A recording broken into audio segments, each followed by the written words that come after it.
বাতিরা আপনার উপর আঘাত করবে। ইমাম হোসাইন বলেছিলেন, না না, আমি যদি কোপাই না যাই একজন আপনার গোমরাহকে তারা স্বীকার করবে, একজন গুনহগারকে হক বলে মানবে। আমি হোসাইন আমার জীবন যদি কোরবান করতে হয় আমি হকের পথে থাকবো, আমি হকের জন্য লড়বো, অন্যায়ের প্রতিবাদ করব। একজন বাতিলকে কখনো হক বলে মানতে আমি হোসাইন দিব না। জোরে বলুন সুবহানাল্লাহ।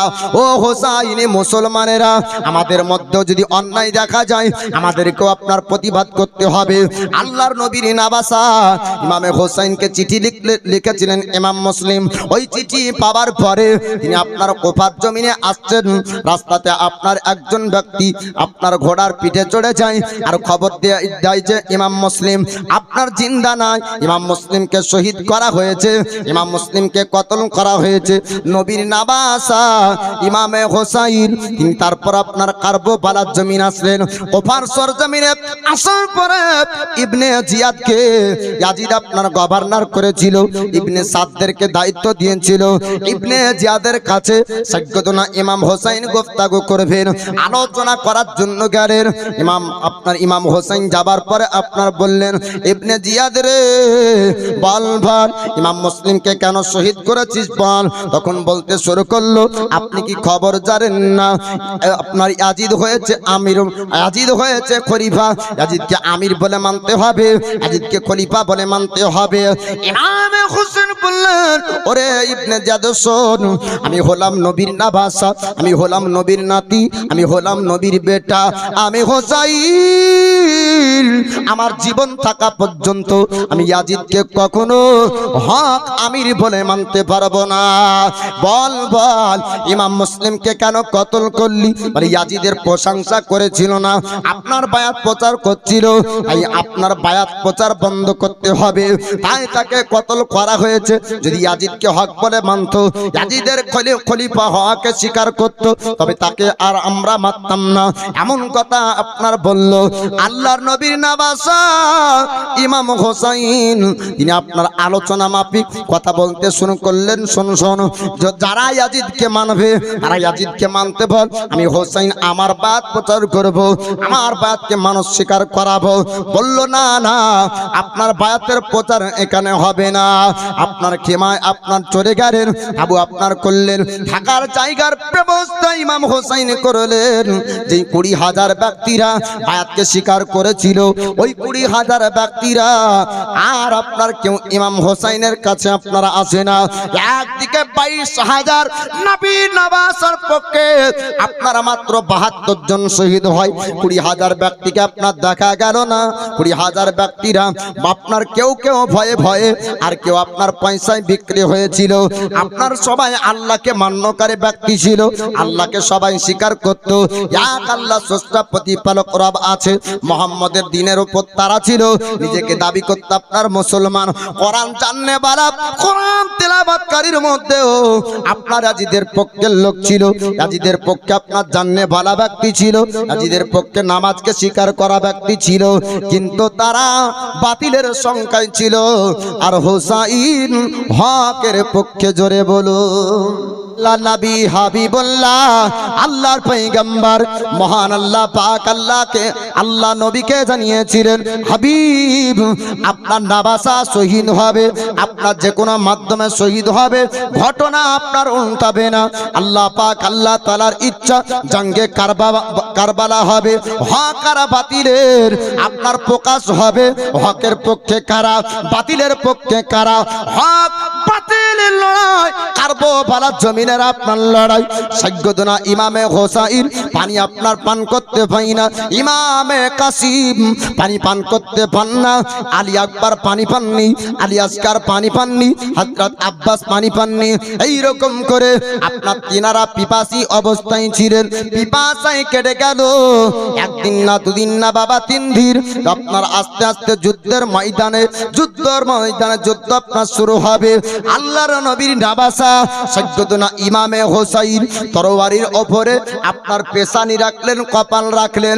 আমরা অনেক ক্ষেত্রে অনেক সময় হাঁটুতে যেমন কপাল দিয়ে ঘুমিয়ে যাই, হয় না? রাত জায়গা থাকলে চিন্তা করে ঘুমিয়ে যায়। ইমামে হোসাইন আপনার তরবারির ডামাটে নিজের পেশানিকে রাখলেন আর চোখটা আপনার বন্ধ হয়ে গেল। ঘুম কিছুক্ষণ সময়ের জন্য আসলো। ইবনে জিয়াদের লস্কর, ইবনে জিয়াদের সেনাবাহিনীরা হুঙ্কার আওয়াজ দিয়ে ডাকে, ও মদিনা থেকে আসা ব্যক্তি, ও হোসাইনের পক্ষের ব্যক্তিরা, তোমরা ময়দানের মোকাবেলার জন্য আসো, যুদ্ধ এখনই শুরু হবে।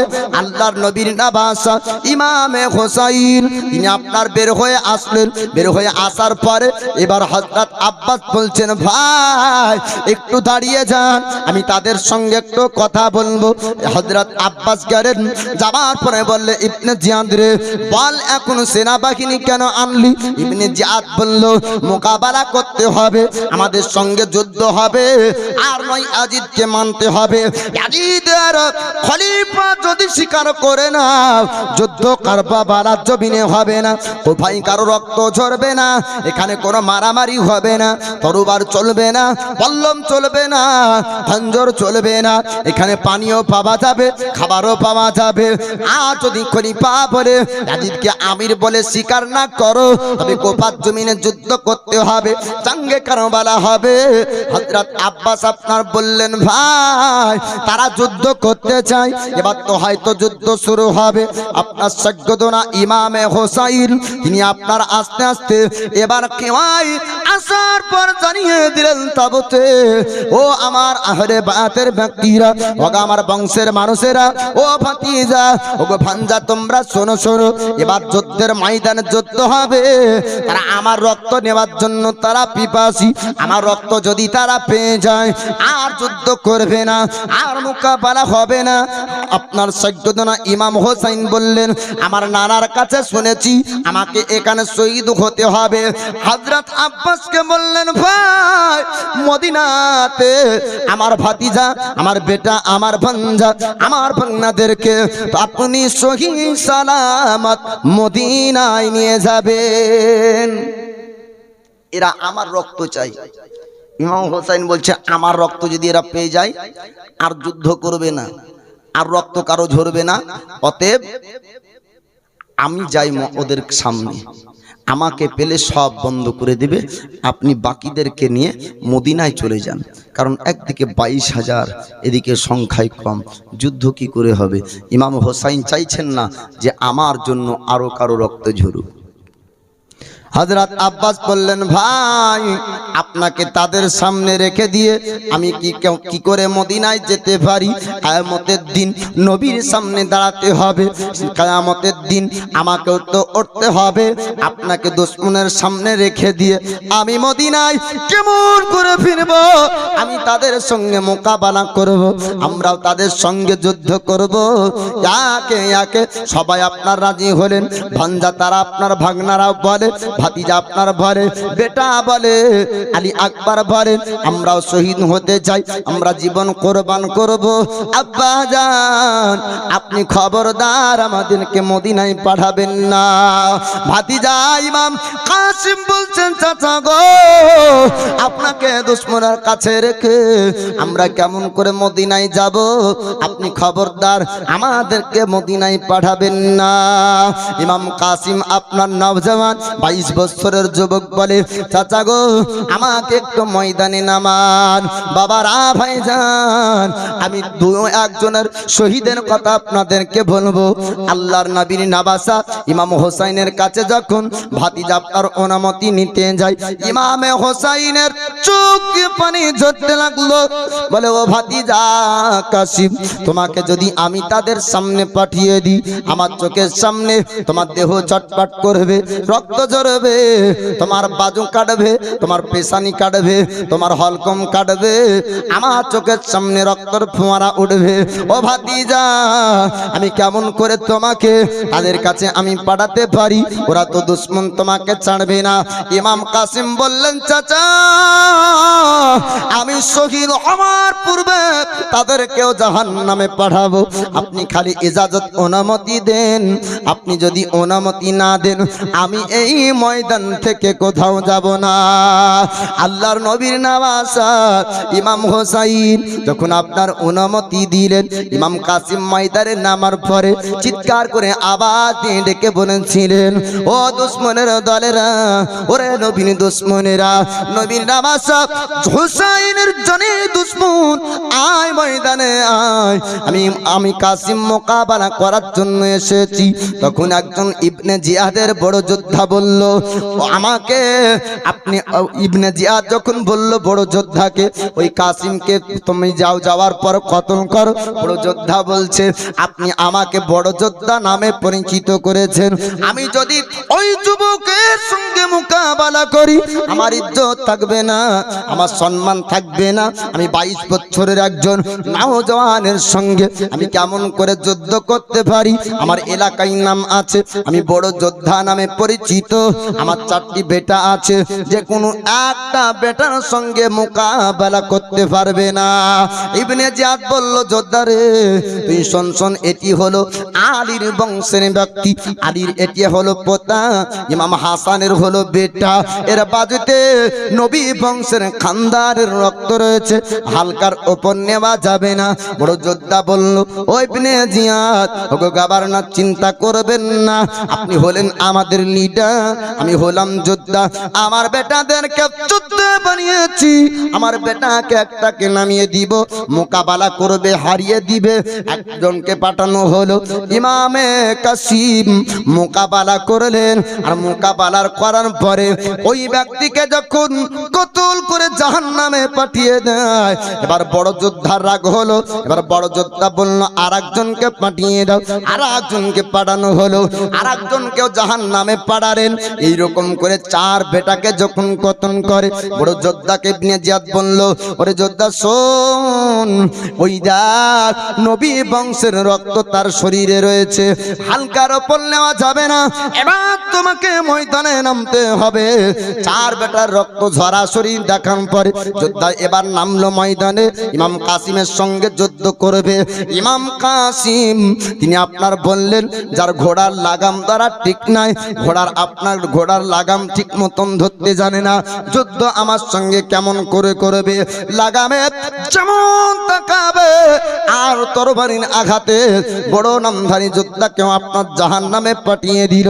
পিপাসায় এবার ছটফট করে, হলকম শুকিয়ে যায়। ইমাম কাসিম আসার পরে আপনার তাবুর মধ্যে ঢুকলেন, ডাক দিলেন চাচাক জানকে, আপনার ইমাম হোসাইনকে ডাক দেয়, ওগা চাচা যান, এক বিনুলো যদি পানি পেতাম পিপাসাটা নিবারণ হয়ে যেত, আর তাদেরকে জাহান্নাম পাঠিয়ে দিতাম, জাঙ্গে কারবালায় কেউ জিন্দা থাকতো না। চাচা গো একটু পিপাসাটা মিটিয়ে দিন, আমি পিপাসার জন্য ছটফট করি, আমি পিপাসার জন্য আর জমিনে স্থির থাকতে পারি না। ইমামে হোসাইনের 2 চোখ দিয়ে আপনার পানি ঝরতে লাগলো। ইমাম হোসাইন বললেন, বেটা একটু সবর করে নাও, তোমার আমার নানা তিনি আপনার জান্নাতি পানি হাউজে কাউসারে পানি পান করাবেন, একটু সবর করে নাও, আমরা পানি পাবো না, ফোরাতের নদী বন্ধ করেছে, 1 নয় 2 নয় 500 সিপাহী, 500 আপনার সেনাবাহিনী মোতায়েন করে রেখেছে, ওই ফোরাতের নদী থেকে 1 বিন্দু পানি তারা দিবে না। ইমামে কাসিমকে আবার আপনার ময়দানে পাঠালেন। এবার ময়দানে যাবার পরে চতুর্দিক থেকে তীরের উপর তীর আঘাত যখন আসতে লাগলো, ইমাম কাসিম আপনার জমিনে পড়লেন, জমিনে পড়ার পরে শাহাদাত বরণ করলেন, শহীদ হয়ে গেলেন।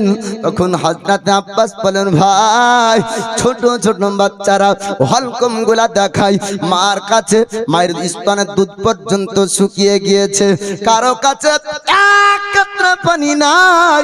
ওগো ভাই, একবার যদি অনুমতি ইজাজত দিন, তবে আমি ফোরাতের নদীর কাছে যাব, একটু পানি আনবো, আর খেমার সবার পিপাসাটু একটু নিবারণ হবে। ইমামে কাসিম, আপনার ইমামে হোসাইন যখন শুনলেন, হযরত আব্বাসকে বললেন, না না, আপনি ফোরাতের কাছে যাবেন, 500 আপনার সেনাবাহিনী আছে, তীরের আঘাত আপনার উপর করবে। আপনি যদি শহীদ হন, কার প্রতি আস্থা রাখবো, কার প্রতি বা ভরসা রাখবো? আপনি হলেন একমাত্র ভরসার ভাই। আপনি আমার ভাঞ্জা, আমার ভাতিজা, ছোট্ট বেটা, 6 মাসের আলী আসগার রয়েছে, তাদেরকে নিয়ে আপনি মদিনায় যাবেন। আপনি হলেন একজন আমার ভরসা, আপনাকে আমি ফোরাতের কাছে যেতে দেব না। হযরত আব্বাস বললেন, ভাই এ আব্বাস থাকবে না, এ আব্বাস কারবালার জমিনে শহীদ হবে। ইমাম হোসাইন মদিনা যাবে, নয় আপনার আব্বাসও মদিনা যাবে না। ইমাম হোসাইন যে জায়গায় শহীদ হবে, আব্বাসও ওই জায়গায় শহীদ হবে। বলছেন আপনি শহীদ হবেন আর আমি মদিনা যাব? আপনি যদি এখান থেকে না যেতে পারেন, আব্বাসও এখান থেকে যাবে না। একবার অনুমতি দেন, ফোরাতে যাব, একটু পানি আনবো, পিপাসাগুলা মিটবে। ছোট্ট ছোট্ট বাচ্চাদের হলকমগুলা যখন দেখতে পাই, এই পিপাসা অবস্থাতে কতজন শহীদ হলো, পিপাসা অবস্থায় কতজন জমিনে পড়ে রয়েছে, কেউ পানি পান করতে পায়নি। একবার অনুমতি দেন, ওই ফোরাত থেকে পানির ব্যবস্থা একটু করব। আল্লাহ নবীর নাবাসা ইমাম হোসেন আপনার বললেন, ভাই এত করে যখন বলছেন যান ফোরাতের কাছে, তবে ফোরাতের কাছে পানি আনতে পারবেন না। 500 সেনাবাহিনী তারা রেখেছে, তীরের আঘাত আপনার উপর হয়তো করবে। তখন আপনার হযরত আব্বাস গেলেন, যাওয়ার পরে পানি আনবেন। ফোরাতের নদীর কাছে যখন কেনারায় পৌঁছাবে, সেনাবাহিনীরা সামনে আসলো, তখন হযরত আব্বাস বললেন, ও দুশমনেরা দাঁড়িয়ে যা, তোরা রাসূলুল্লাহকে কি বিশ্বাস করিস না? আল্লাহর প্রতি কি তোদের ভয় নাই? নবীর নামাসা হোসাইনের খান্দে ছোট ছোট বাচ্চারা পিপাসা অবস্থায় রয়েছে, তারা তোদের সঙ্গে যুদ্ধ করতে পারবে না, বল্লম চালাতে পারবে না, তরবারি চালাতে পারবে না, তোদের সঙ্গে মোকাবেলা করতে পারবে না। ওই বাচ্চারা পানি পান করবে। আমি তোদেরকে কথা দিলাম, ওয়াদা করলাম, আব্বাস এক বিন্দু পানি পান করবে না।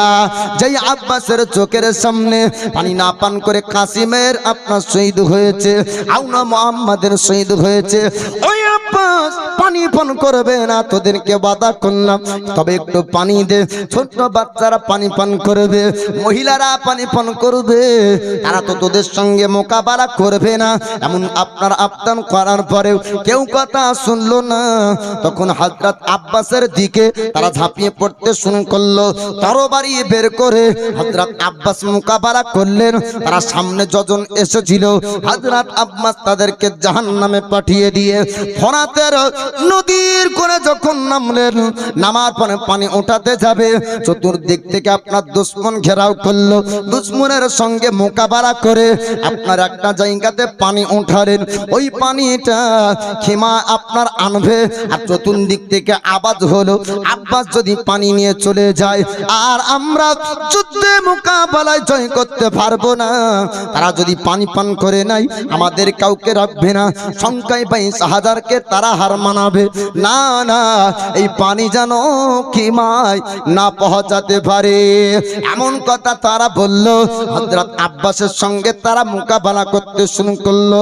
চতুর্দিক থেকে তারা আঘাত করে, আপনার যতজন আঘাত করে, হযরত আব্বাস সকলকে আপনার কতল করতে শুরু করলো। আড়াল থেকে একজন ব্যক্তি আপনার বাজুতে এমন করে তরবারি মারলো, হযরত আব্বাসের আপনার বাম হাতের বাজু কেটে আপনার পড়ে গেল। পানির জায়গাটা ডান সাথে আপনার বাজুতে নিলেন আর এক হাত দিয়ে যুদ্ধ শুরু করেছেন। আপনার যখন আরেকজন ব্যক্তি ওই হাতেও আপনার বাজু পর্যন্ত কেটে দিল, তাতে করে আপনার পানি ধরলেন। এই পানি যদি আমি আপনার খেমাই নিয়ে যেতে পারি, তাহলে খেমাইতে যাওয়ার পরে আপনার তাঁবুতে যাবার পরে বাচ্চারা পানি কমসে কম পান করতে পারবে। তাতে পানি নেওয়ার পর উটের পিঠের উপর চাপড়ের উটের লাগাম আপনার ধরে টান দিবে। চতুর্দিক থেকে আপনার তীরের আঘাত শুরু হয়ে গেল। হযরতে আব্বাস আপনার উটের উপর থেকে আপনার ঘোড়ার উপর থেকে পড়ে গেলেন। আর চতুর্দিক থেকে মানুষ আসার পর আপনার তাকেও শহীদ করলো, শাহাদাত বরণ করলেন। আপনার তিনিও শহীদ হয়ে গেলেন। পানির আপনার জায়গাটা ফুটো করলো, পানি আপনার চতুর্দিকে চিনে গেল। পানি আপনার তাঁবু পর্যন্ত গেল না, সীমা পর্যন্ত পানি আপনার পৌঁছালো না। আস্তে আস্তে এবার সবার মধ্যে আপনার শোকে ভেঙে পড়লো। এক এক করে কারবালার জমিনে সবাই শুনতে শুরু হলো। এবার হযরত আলী আকবর বলে, আব্বাজান আমি এবার যাব ময়দানে। হযরত ইমাম হোসেনের চোখ দিয়ে আপনার পানি ঝরে, দুই চোখ আপনার লাল হয়ে যায়। বেটা, এমন একটা ময়দান, এমন একটা যুদ্ধের জায়গা, কেউ খানি ফিরবে না। যতজন যাবে রক্তে সকলকে গোসল করতে হবে, লাল পানির গোসল সবার হবে। না না বেটা, তুমি ময়দান যেতে চাও না, ওই ময়দানে যাওয়ার অনুমতি আমি দিব। যেই ময়দানে যাবার মতন ছাগল বকরি জবাই করলে যেমন তড়পড় করে, আমার চোখের সামনে তোমার দেহ লাফাবে, তোমাকে ওই ময়দান যেতে দেব না। আলী আকবর তিনি আপনার আবেদন করলেন, তিনাকে ময়দান আপনার যেতে দেওয়া হলো, তিনিও আপনার শহীদ হলেন। এইরকম করে পরস্পর পরস্পর আপনার শাহাদাত বর্ণন করেন। আলী আসগার 6 মাসের করিজান টুকরা, তেনার সহলকম যখন বারবার পানি পান করার জন্য আপনার তড়পায়, ইমামে হোসাইন 6 মাসের আলী আসগারকে নিয়ে এবার আপনার পানির কাছে যখন যাবে, পানি উঠাতে যাবেন, আর চতুর্দিক থেকে দুশমনরা ঘেরাও করলো। ইমাম হোসাইন বললেন, দুশমন রে, তোরা শোন, এই ছোট্ট আলী আসগার তোদের সঙ্গে যুদ্ধ করতে পারবে না, তরবারি চালাতে পারবে না, তীর চালাতে পারবে না, বন্দুক চালাতে পারবে না, মোকাবেলা তোদের সঙ্গে করবে না। দুশমন রে, 6 মাসের আলী আসগারের পিপাসাটা মিটাতে দে। 6 মাসের আলী আসগার খেমায় মহিলারা বলে, জান, মানুষ যতই খারাপ হোক না কেন, 6 মাসের শিশুর উপর দয়া সবার আসবে, 6 মাসের বাচ্চার উপর রহম আসবে। 6 মাসের বাচ্চা, নারায়ে তাকবীর, জোরে তকবীর লাগানো, ওরা বম ফাটে বেড়াকে আমরা তকবীর লাগাবো। নারায়ে তাকবীর, নারায়ে তাকবীর, নারায়ে রিসালাত, নারায়ে রিসালাত, মাসলাকে আলা হযরত, মাসলাকে আলা হযরত, দ্বীন ইসলাম, দ্বীন ইসলাম, নতুন বছর সুবহানাল্লাহ 2026 সালে ফাটাক ফুট আল্লাহ নবীর নবাসা ইমাম হোসেন আপনার কারবালার জমিনে এবার শাহাদাত বরণ করবে। ইমাম হোসেন আপনার শহীদ হবে। ইমাম হোসেনের শহীদের মুহূর্তটা কেমন ছিল আপনাদেরকে শোনাবো বাপজি আমার। চতুর্দিক থেকে দুশমনেরা আপনার তীর ছুঁড়তে শুরু করলো। সৈয়দনা ইমাম হোসেনের ঘোড়ার আপনার পিঠে তীর লাগলো, পায়ে তীর লাগলো, শরীরে আপনার তীর লাগলো। ঘোড়াটা আস্তে আস্তে আস্তে আস্তে জমিনে বাচ্চা যেমন ঘুমন্ত বাচ্চাকে আপনার বিছানায় থোয়া হয়, চতুষ্পাদ জানোয়ার হওয়ার পরে, চারুপে পশু হওয়ার পরে নবীর নবাসা হোসাইনের আদব আপনার রাখলো। আস্তে করে জমিনে যখন নামায়, সীমা নামক একজন পাপী আসলো। আসার পর বলল, হোসাইন, এবার যদি তুমি আজিদকে হক বলে মানো, তবে এখনো তোমার সুযোগ আছে। ইমাম হোসেন বলছে, না না, আমার জীবন থাকা পর্যন্ত আমি হক হক বলে মানতে পারবো না। সীমার এবার বুকের উপরে চাপলো, বারবার করে হলকম দিয়ে আপনার চুরি চালাতে যায়, কিন্তু চুরি চলে না, একটু আপনার জায়গা পর্যন্ত কাটতে পারলো না। তার শক্তি হার মানলো। ইমামে হুসাইন বললেন, ওরে সীমার শোন, আমাকে একটু সুযোগ দে, আজকে পবিত্র জুমার দিন আমি শেষবারের মতন আমার রব আমার আল্লাহকে সাজদা করব। জোরে বলুন সুবহানাল্লাহ। ইমামে হুসাইন তিনি আপনার সাজদা করবেন আপনার জুমার দিনে। আপনার শুক্রবার ছিল 10 মুহররম, জুমার দিনে আপনার সাজদা করবেন। তিনি আপনার সাজদার জন্য সময় চাইলেন। এবার বুক থেকে নেমে গেল সীমার, সেজদাতে আপনার চলে যায়। সেজদা শেষ করতে দেওয়া হলো না, সেজদা অবস্থাতে আপনার ছোরা চালাতে শুরু করলো। সাজ্জাদনা ইমামে হুসাইন আল্লাহকে সেজদা করে আর সাজদা উঠলো না, সেজদা অবস্থায় শহীদ। আর দুনিয়ার যারা ইমাম হুসাইনকে ভালোবাসার দাবি করে তাদের মধ্যে সাজদা নাই। বাবজি আমার বড় দুঃখ, বড় আফসোসের কথা যে আহলে সুন্নাত ওয়াল জামাতের সমাজে থেকে পাক পাঞ্জাতনের মহাব্বতের দাবি করে আপনার ওদের মধ্যে নামাজ নাই, কিন্তু মুহররম মাসে ইমাম হুসাইনের ভক্তি দেখলে বাঁচা যাবে না। আছে না নাই? আছে না নাই? আছে বাবজি আমার। হযরত আলীর মহাব্বতে মনে হয় যে আলী প্রেমিক ব্যক্তি, আলীর প্রেমিক, আলীর আশিক, আলীর দিওয়ানা। বলে হ্যাঁ, জিন্দগিতে আলীর জীবনে এক ওয়াক্তের নামাজ কাজা নাই। তুমি নামাজ পড়ো? বলে না। মুহররম মাস আসলে 10 দিন তুমি আলীর প্রেম দেখাও, আর 12 মাস তোমার নামাজ নাই। হুসাইনের প্রেম দেখাও, হুসাইনের জিন্দগিতে নামাজ কাজা নাই। হ্যাঁ, পাক পাঞ্জাতনকে মহাব্বত যেমন জরুরি, নামাজ পড়া হলো ফরজ, নামাজটাও জরুরি। বাবজি আমার, মুক্তাসার 12টা পার হয়ে গেছে, শীতের রাত্রি। সাজ্জাদনা ইমাম হুসাইন শহীদের পরে 40 দিন পরে কুফার জবেন থেকে এই মহিলাদের কিনে মদিনা গিয়েছিলেন আপনার জয়নাল আবেদিন। কতদিন পর? 40 দিন পরে। বাবজি আমার, আজকে নতুন বছর পড়লো 2026 সালের 1 তারিখ, 12টা 15 বাজছে। এই নতুন বছরে আমি একটা কথা বলি, আগে শুনেন। নতুন বছরে আমি কি বলি আগে শুনেন। সমাজকার সমঝনা ভি এক সমঝ হতা হে, বুঝে বুঝাটাও হলো একটা বুদ্ধি। কি বলছি শুনেন।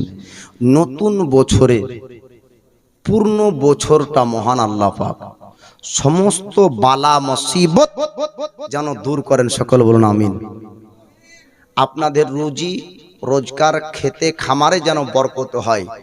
তাই কি হয় দেখবেন, আমি বলছি না, তবে দোকানদারদেরকে তাকবীর, জোর আওয়াজে আল্লাহু আকবার, নারায়ে রিসালাত, সিদ্দিক, ফারুক, উসমান ও হায়দার, 4 জন সাহাবা সব থেকে বেহতর, কারণ তাদের দিলে আছে আল্লাহর পয়গম্বর। নারায়ে তাকবীর, জোরে বলেন আল্লাহু আকবার। 80 টাকা করে নাকি পাবেন। প্রথম বছর পড়ে পড়ি অফার 80 করে। জবার আল্লাহু আকবার বলবেন 80 নাকি। মুফতি সাহেবকে জানবেন, অক্ষরে অক্ষরে 10 করে নাকি পাওয়া যায়। আল্লাহু আকবার 8টা অক্ষর, 10 নাকি পাওয়া, আপনার 80 নাকি পাওয়া যাবে 10 করে। নারায়ে তাকবীর, সুবহানাল্লাহ। এক যুবক, এই আমার হাতে দাও, গুনতে হবে না কজন হইলো, দোয়া করব। নারায়ে তাকবীর, আল্লাহু আকবার, নারায়ে রিসালাত, দেখা দাও ওগো ওগো নবীজি, দেখা দাও ওগো নবীজি, তোমার দিদারের আশায় আমরা আছি। 2 চোখ জোরে, 2 চোখ জোরে দেখবো পয়গম্বর। নারায়ে তাকবীর,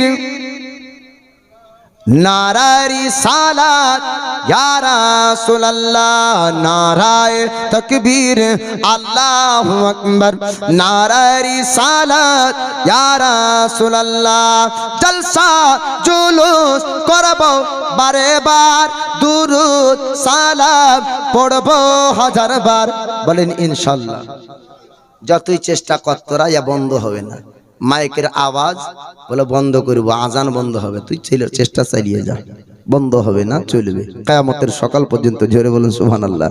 জলসা জুলুস করব বারে বার, দুরুদ সালাম পড়ব হাজার বার। জ্বলবে জ্বলক, জ্বলবে জ্বলক দুশ্মনরা বারবার। নারায়ে তাকবীর, नाराए रिसालत या रसूल अल्लाह, नाराए तकबीर अल्लाहु अकबर, नाराए रिसालत। লাগবে লাগুক তীর তলোয়ারের আঘাত, তারপর থাকবে নবীজির রিসালাত। লাগবে লাগুক তীর তলোয়ারের আঘাত, তারপর থাকবে নবীজির রিসালাত। লড়ব মরব, লড়ব মরব, বলবো পয়গম্বর। নারায়ে তাকবীর, नाराए रिसालत या रसूल अल्लाह, नाराए तकबीर अल्लाहु अकबर, नाराए रिसालत या रसूल अल्लाह। कोई गम सताए तो मदीना याद कर लेना। मोहब्बत बोलो सुभान अल्लाह।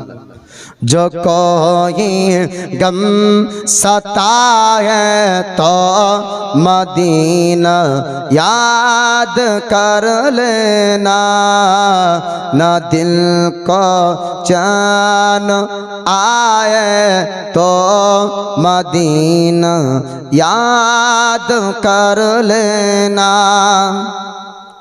सहारा बेसहारों का मदावा गम के मारो का न कोई काम आए तो, न कोई काम आए तो मदीना याद कर लेना। जो कोई गम सताए तो मदीना याद कर लेना। अमूमन जिंदगी में दुख के दिन भी आ ही जाते हैं। अमूमन जिंदगी में दुख के दिन भी आ ही जाते हैं। कभी लम्हा ये आए तो, कभी लम्हा ये आए तो मदीना याद कर लेना। जो कोई गम सताए तो मदीना याद कर लेना।